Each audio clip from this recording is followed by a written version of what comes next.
According to a spokesman from the Sydney-based Aquatic Airlines, the idea behind the service is to bring downtown Sydney a little closer to the heart of Newcastle.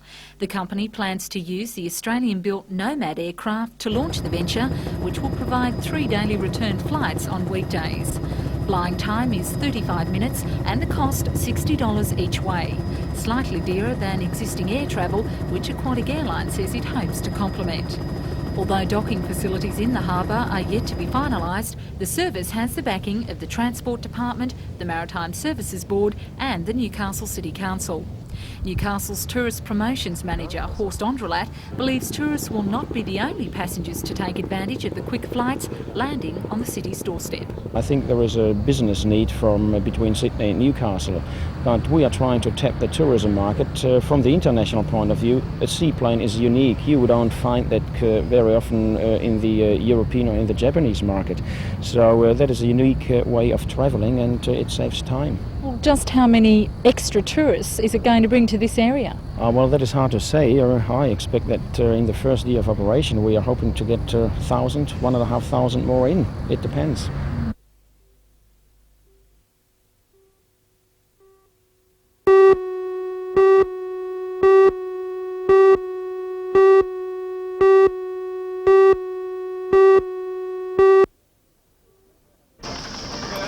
If Santa had a sleigh like this, he would have finished his deliveries by November. This astonishing stainless steel tracted salamander is about to turn the winter sport of tobogganing into an all-seasons recreation for tourists and thrill seekers in the Hunter district.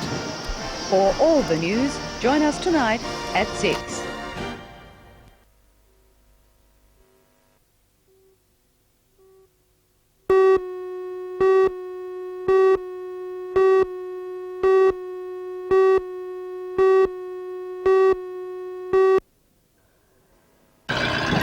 The National Safety Council's helicopter service has played an important role in several recent airborne operations in the Newcastle region. But under the government's proposal, community-funded and hospital-based services would come to an end.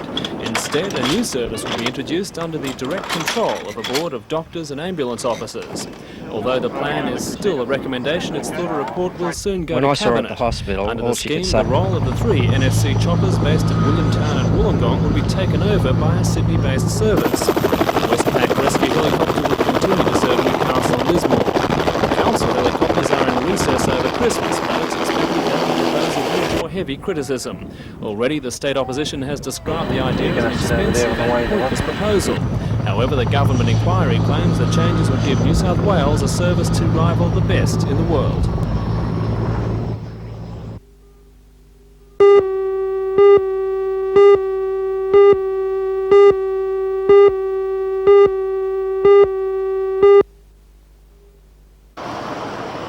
When police and rescue units were called to Freemans Drive just after 10 this morning, they made this grim discovery.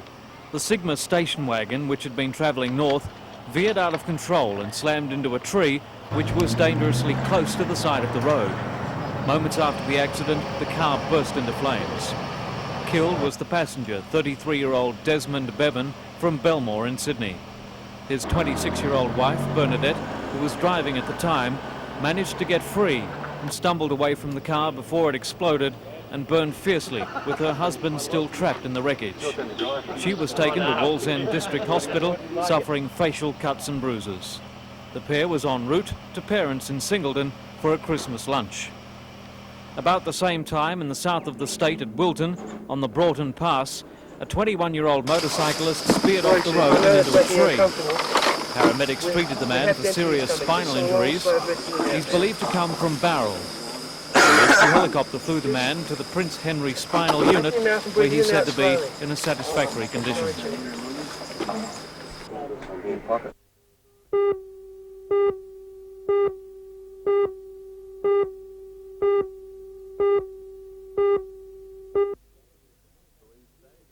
Police say the attack happened here at this remote camping site in the Barrington Top State Forest.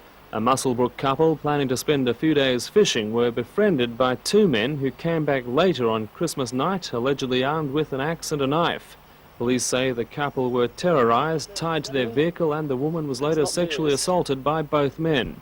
After walking for hours to find help, the victims were interviewed by detectives from Taree at Gloucester Police Station.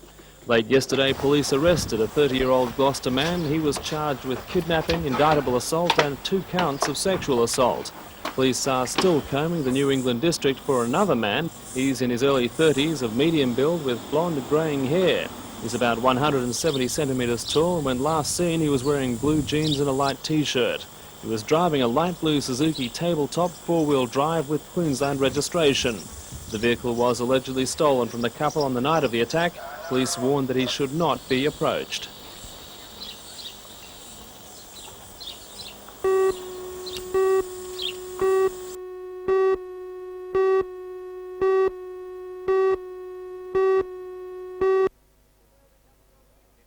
Come through on the inside. It was the preliminary rounds that were marred by fall. Running third. Nixon on the outside is down and dropping it, the rider in red. Luckily no one was injured, but in the next accident, young local Todd Wiltshire came out the worst with a broken collarbone. Heavy tumble, a bike that just cannoned straight into the side of Clark, and it copped him right down the side of his body. The final went ahead without defending champion and local Chris Watson, who had been put out in the semis with mechanical problems. But it wasn't all bad news for the Newcastle contingent, with Stephen Davies winning the final and the championship from Taree newcomer David Hamnett, with Brian Nixon also from Taree third. The checkered flag, Davies is first, Hamnett is second, Nixon is third, and Boyce failed to finish the race.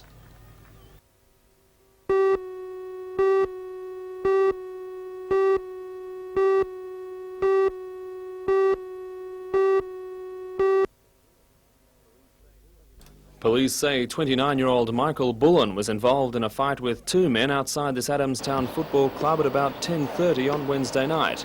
He was taken to Royal Newcastle Hospital and died yesterday morning. Detectives launched an appeal for help from the public to establish the identity of the men involved in the fight. This morning they arrested a Victorian man now living in Adamstown. He appeared in Newcastle court on charges of manslaughter. He's been granted conditional bail to reappear on the 4th of January.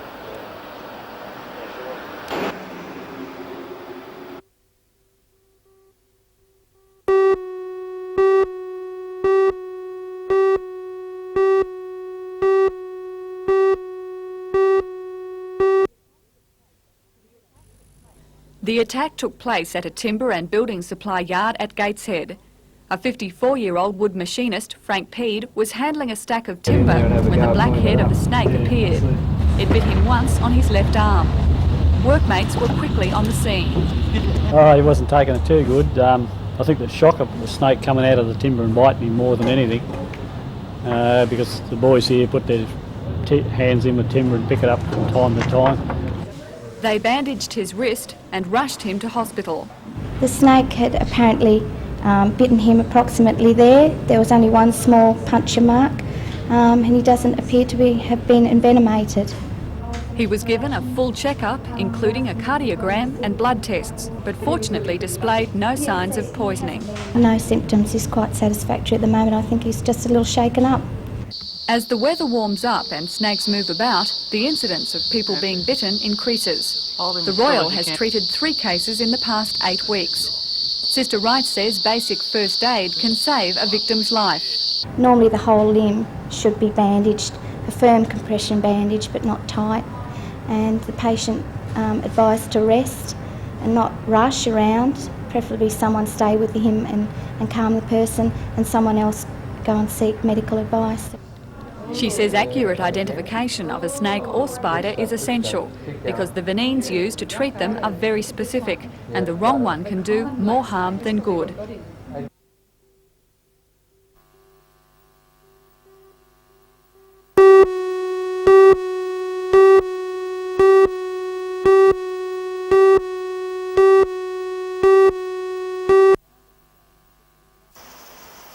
The saga began on Christmas night when a couple who had set up camp at the picturesque Manning River campsite in the Barrington Tops were threatened by two men wielding a knife and an axe.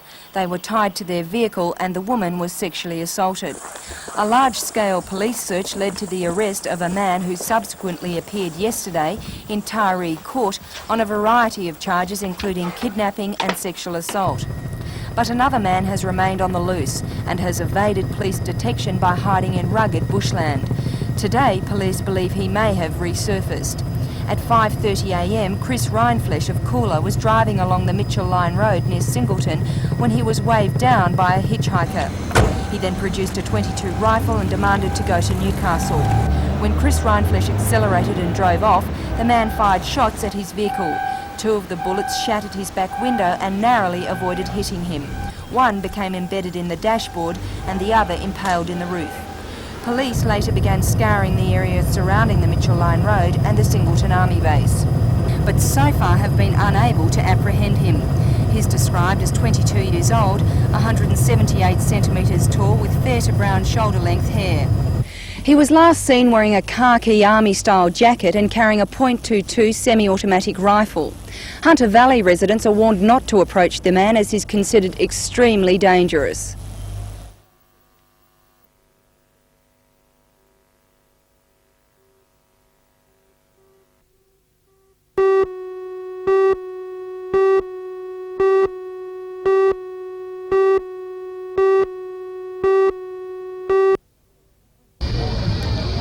Billed as First Fest, the first major activity in the region on the Bicentennial calendar, and today it took off with gusto. People lined the roads around Spears Point Park, all jostling to get a good view of the monster procession. A town crier led the fray, followed by floats, piped bands, cars new and old, and people in costume. The trail just went on and on.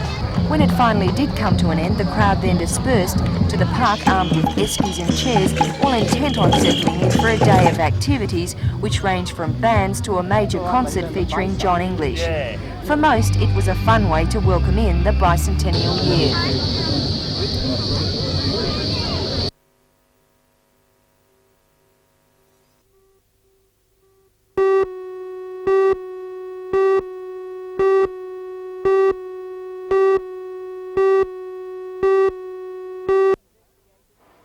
Investigators still don't know what caused the fire that completely gutted the Bangkok tourist hotel.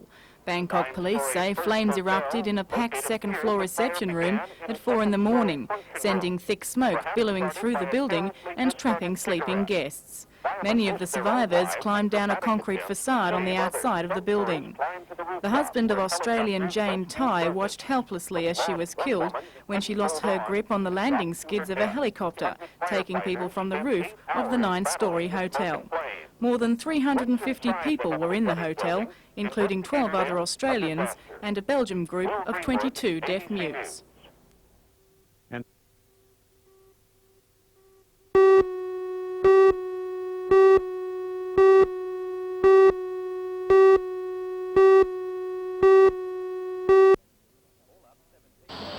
All up, 17 men and women are taking part in the training camp under former national coach Peter Grant.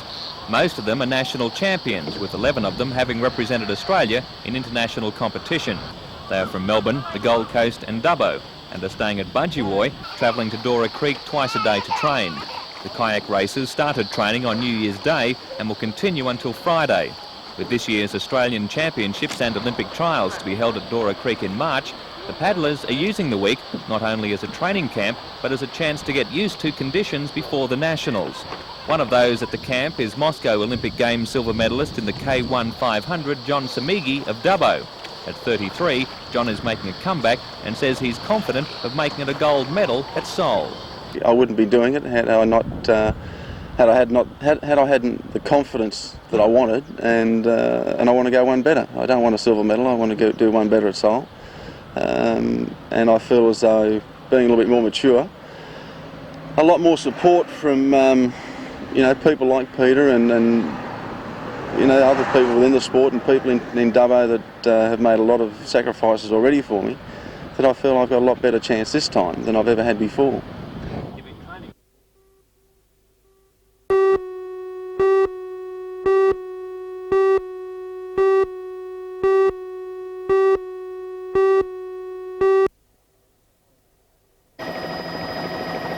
Bumper-to-bumper holiday traffic on the highway is reduced to a crawl, or in many cases a complete halt, from a point about 6 kilometres south of Karua to the same distance on the northern side of the town. The reason for the huge bank up of traffic, a cloudburst that swept over the highway, dumping some 65 millimetres of rain in just 3/4 of an hour. South of Karua, a wall of water swept over the road and washed one sedan into a culvert, where its roof is only just visible. The occupants of the car are believed to have escaped unhurt. Heavy rain has turned low-lying paddocks into lakes, and creeks that are normally a trickle have become raging torrents.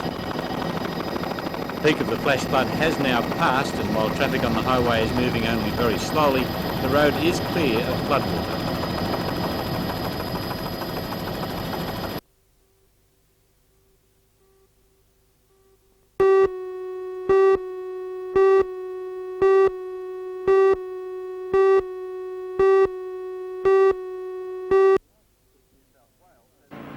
New South Wales has the largest prison system in Australia. With 42,000 men and women behind bars, Corrective Services personnel in this state have more prisoners in their care than Queensland and Victoria combined. It's a job that does not always go smoothly, and for many years the officers have complained that conditions are unmanageable and career structures unrewarding. Peter Hackett, Chairman of the State Corrective Services Commission, says the current inquiry is well overdue to correct an imbalance between the treatment of officers and prisoners. So what we're trying to redress now is to bring the prison officer back up to a position where he is also being treated with the with the same respect and dignity that we expect prisoners to be treated. Right. And that's not happening at the moment? I don't believe it is, no. Judge Bauer, who's been given the task of examining the working conditions of prison officers, believes in first-hand knowledge. Since the jail couldn't come to the witness box, the inquiry came to it. The judge has been given the widest terms of reference, and his recommendations will cover rates of pay, conditions of employment, possible recruitment, training and career structures for all ranks. And Maitland Jail is only one of many stops for the judge. During the next 10 weeks, he'll be visiting every high and medium security prison in the state, helping to make this one of the most thorough inquiries into the system ever.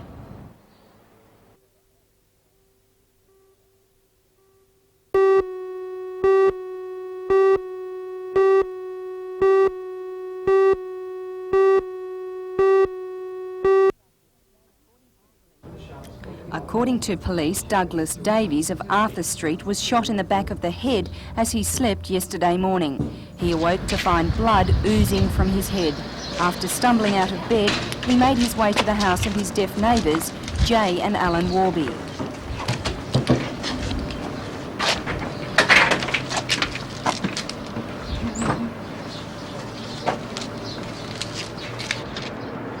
The Warby's daughter, Karen, then rushed to the house of another neighbour, Doreen Burrows. Mrs Burrows says no gunshot was heard, but a car alarm went off at about 6:30 a.m. and she heard a car drive off. He said, "Will you help me?" to Karen. He said, "I've been murdered." He said, "Someone's trying to murder me." Mr Davies was rushed to the Royal Newcastle Hospital and a CAT scan later revealed a bullet embedded in his head. Today, detectives were on the scene trying to piece together evidence. They've interviewed a number of people, including Mr Davies' de facto wife. Police say they have no concrete leads at this stage.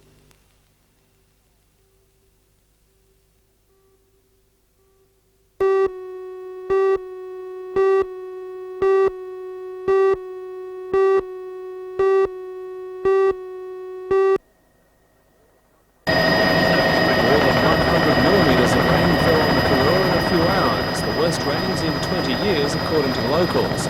Although flooding was moderate in most of the town, it was dramatically different on the highway. Torrents of water banked up at culverts, then swelled across the road. Several cars stalled in the rising water, but only one was swept off the road. Witnesses say the driver of this car attempted to drive through the metre-deep torrent, but his vehicle was picked up and carried towards a creek. Today, motorist Peter Small recalled seeing the man struggle onto the roof of the stranded car. I came into the water on the bull bar of a truck, and as his car was floating down the river, we threw him a rope and dragged him in. Otherwise, I think he would have been with his car underneath. The new overtaking lane has been criticised by some Karua residents who say the work doesn't allow adequate drainage. However, Divisional Engineer Alistair Curl says the highway is built to withstand the worst of this. event in a 100-year cycle. It could be that happened yesterday. I think it's a very rare event. Obviously, from the way people are speaking up there was an enormous amount of rain in a very short space of time. It's been very wet, therefore all of the rain that fell ran off, and it's not surprising that it caused a flood. If you establish that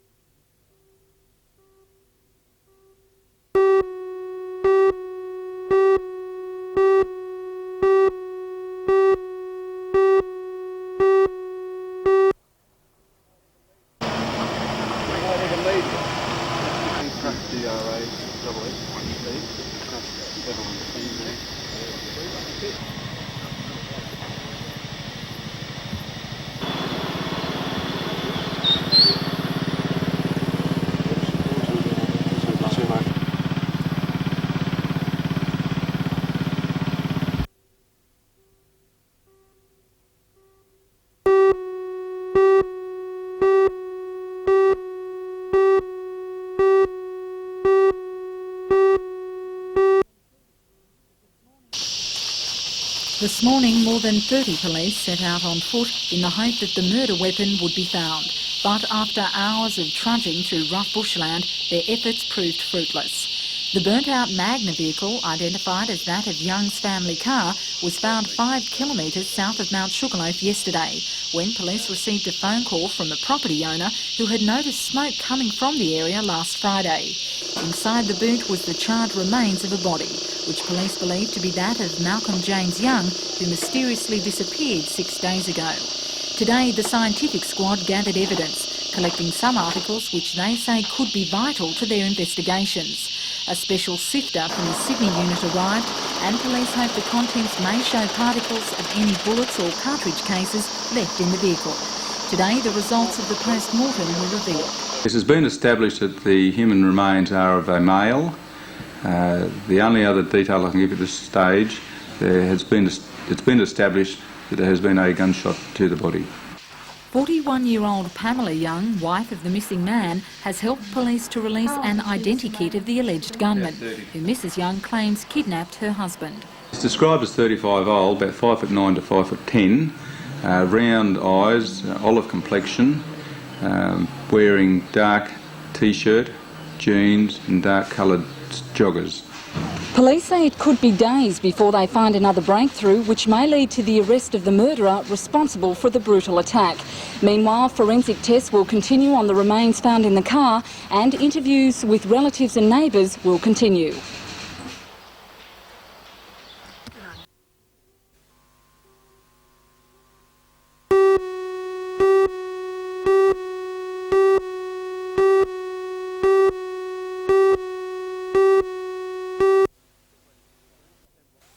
The 26 crews assembled at Bermagui Beach for the start of the 6th and 3rd last leg.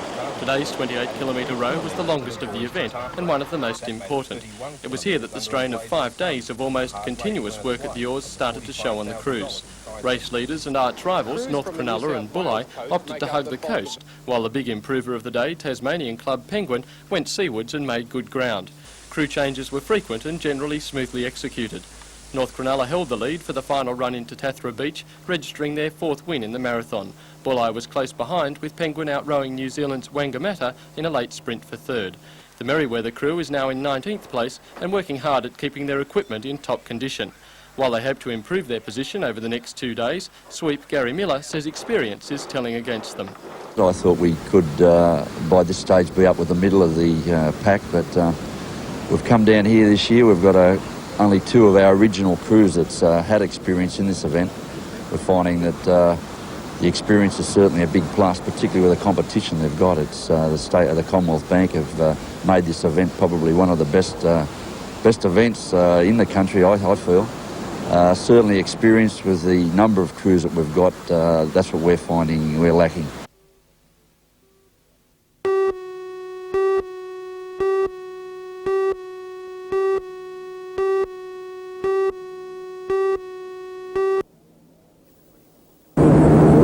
In the 24-kilometre race from Tathra to Pambula, Wakatani hung the coastline throughout to record the biggest winning margin so far. The Kiwis finished 3 minutes 14 seconds ahead of fellow countryman Wangamatta, who pipped Ferry Meadow.